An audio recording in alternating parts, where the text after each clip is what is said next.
At the top of the show, Hermes says it's a sad song, it's a sad tale, but we're going to sing it anyway. We're going to tell it anyway.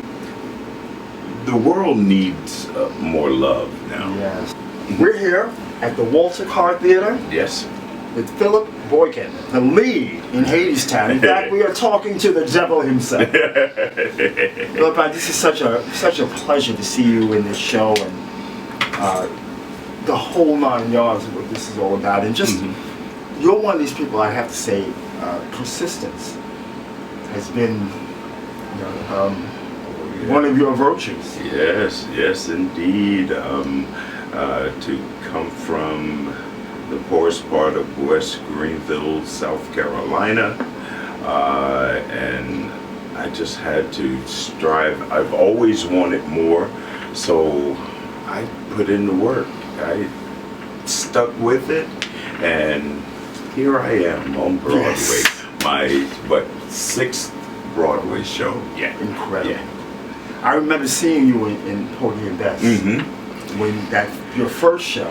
I came up here with, I'm going to call him your father for lack of a better word. Yes, yes. Dwight Woods. Yes. And to see someone he was so proud of you. Oh, yeah. My God. I mean, we sat here, we had dinner before the show, and he was so excited to see you. Yeah. That was very, very special. I can remember him saying, when you make your Broadway debut, you really made your debut with Audra McDonald, David Allen Greer, Norm Lewis, Joshua Henry.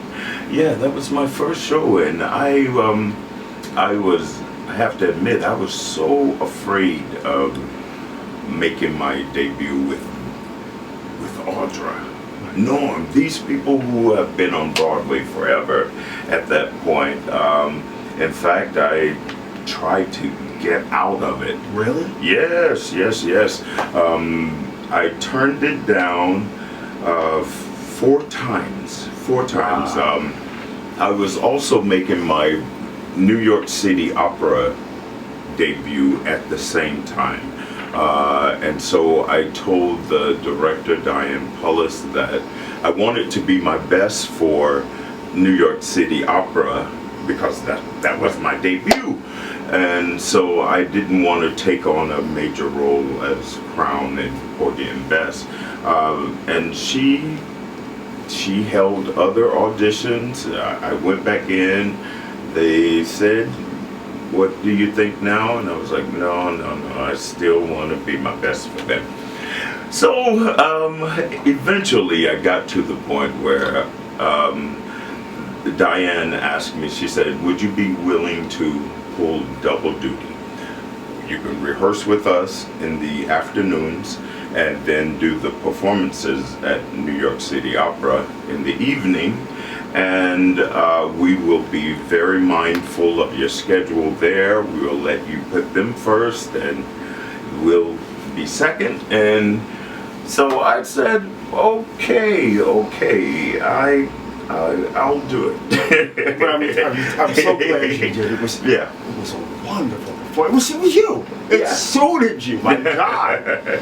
Yes. Crown, the villain. I enjoyed playing that role. I really did. How could you not? He's so over the top. And so every time he's on stage, he's taking the audience another place. Yes. David Allen Greer presented me with the Theater World Award, and he said, every show, Phillip Boykin is over there scaring the hell out of the little white ladies. That was so funny. Yeah, he's a great guy. But again, now here in this show, you're a villain again. Yes, I'm a villain again. I don't really want to call him a villain, but he is the dark character in the production. Yes, in his mind, he's not a bad guy. He's just doing what Hades does? Yeah, what Hades does. He's just doing what Hades does. And in this show, he calls the people that live and work with him in the underworld, he calls them his children. And so he's thinking he's doing a a great thing. He's providing them work. He's providing them food. He's providing them a place to live, and everything. He was cast out of his God family. His brothers, they got to rule the air, the land, and he's built his own kingdom in the underworld. So I don't see him as a bad person. I think he's a good guy. Yeah, I mean, he's definitely into urban renewal. Yes. Exactly. No gentrification there. No. And I think everyone's the same once they go down. Once they go down, that's it. Right. You know what? And if you could explain to us, because this is a Greek tragedy. I mean, Yes. a Greek play. I'm not going to say tragedy, but it's kind of tragic. Yeah. Actually, it's a tragedy. Orpheus. Well, there's a lot of twinning going on.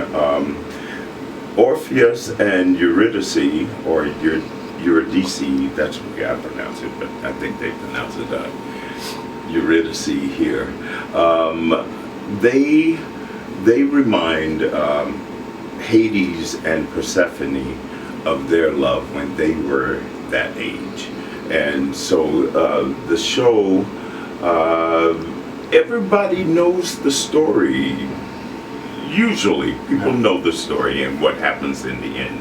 But because of the actors and this amazing writing by Anais Mitchell, the direction,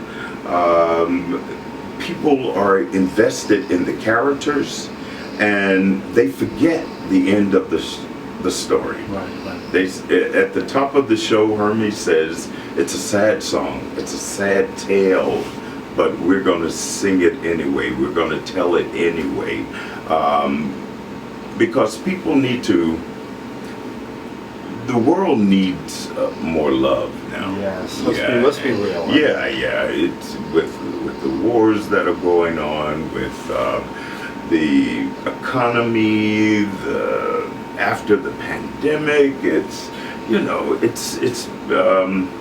and the racial divide here in America. This show, this musical is needed to get people connected back to love, back to wanting Orpheus says in this show, he does a toast to the world we dream of and the world we live in now. Wow. Yes, he does a toast to it.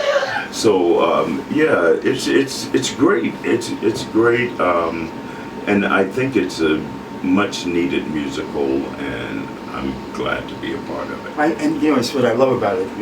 When we contemporize something, when into its next state, I feel like I'm in New Orleans. Yes. That's exactly. I mean, it didn't break the set. I mean, I feel like I'm in New Orleans. Yes. And even though you're in the underworld, your character's up above, looking down at this whole, I would say, comedy of people. You know how they're living on. I love the three girls who are in the same place. Oh, I love the them. fates. Yes. The fates. They represent your mind, and they're always singing, always talking to you in the back of your mind. Hades has a scene towards the end of the show, and they're asking, "What you gonna do? What you gonna do?" It's so great. It's so great. They really give Hades hell at the end of the show, trying to figure out what he's going to do with Orpheus and Eurydice. Yeah. So I'm not going to keep it any longer. Okay. I'm going to tell you why, because number one, I know an actor has to prepare for his role. Yes. and second of all, it's just such a pleasure to see. Oh, great. And this role is meant for you too. This is another one. I mean, hey, you've stepped in the parts that are really suited for you. Oh, yeah. Your voice, your timbre, your just ability to stand there and command the stage. Yeah. It's when I first saw it, I was like, oh, yeah, I could do that. It looked kind of easy, but once I got on that stage in these boots, ooh-wee, that heel on that turntable. Yes. Oh man! Now, you have to come see the show. When you see it, the set revolves, and so actually, I mean, I love the staging, the revolving set. How at one point those tables move, and we walk down the tables, and the whole thing, and just the simplicity of how the cast themselves are involved in minimally changing the set, because basically we're in that same world the whole time. Right, the whole time. Right, it turns into the underworld. And, that's my favorite part. When I first saw it, when the set did that, and those lights came through, I was like, wow, I applauded. It's just really fascinating to see. It's tremendous to be a part of it. Hold that playbill right there. Yeah, sure. Folks, yes, Hadestown, you have to come see this show. You have to come see it. It's not just the fact that Phillip's in it, but that's one of the main reasons to see it. But more than that, it's a great show. The songs are beautiful, and the simplicity and everything's on the stage, folks. Your orchestra's there, your singers are there. Everything evolves from there. Everything is there. Everything is there. Come on and see us. Thank you again, my friend. Thank you so much. Of course, anytime.